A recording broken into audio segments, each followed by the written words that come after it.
കായംകുളം പുള്ളിക്കണക്ക് വെളുത്തേരിൽ കുടുംബക്ഷേത്രത്തിൽ ശ്രീകോവിൽ സമർപ്പണം, പുനഃപ്രതിഷ്ഠ, നാലാം കലശം തുടങ്ങിയവ നടത്തി. നിരവധി ഭക്തജനങ്ങൾ പങ്കെടുത്തു. കായംകുളം പുള്ളിക്കണക്ക് വെളുത്തേരിൽ കുടുംബക്ഷേത്ര സമിതിയുടെ നേതൃത്വത്തിൽ വെളുത്തേരിൽ ക്ഷേത്രത്തിൽ ശ്രീകോവിൽ സമർപ്പണം, പുനഃപ്രതിഷ്ഠ, നാലാം കലശം എന്നിവ നടന്നു.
മാർച്ച് 3-ാം തീയതി ആരംഭിച്ച ചടങ്ങുകൾ 10-ാം തീയതിയാണ് സമാപിക്കുക.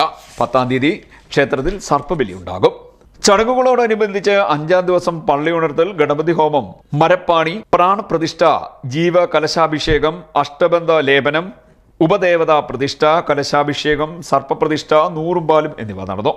ഇതിനുശേഷം സോപാന സംഗീതം, പടിത്തറ സമർപ്പണം, ആചാര്യദക്ഷിണ, അന്നദാനം എന്നിവയും നടന്നു. ചടങ്ങുകൾക്ക് ക്ഷേത്രതന്ത്രി ചെട്ടുകുളങ്ങര മഠത്തിൽ ഇല്ലത്ത് കെ വിജയൻ നമ്പൂതിരി, മല്ലശ്ശേരി ഇല്ലത്ത് ഹരികുമാർ നമ്പൂതിരി എന്നിവർ മുഖ്യ കാർമ്മികത്വം വഹിച്ചു.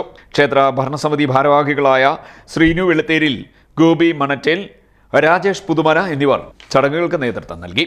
നിരവധി ഭക്തജനങ്ങളും ചടങ്ങുകളിൽ പങ്കെടുത്തു. CDNet news, Kayamkulam.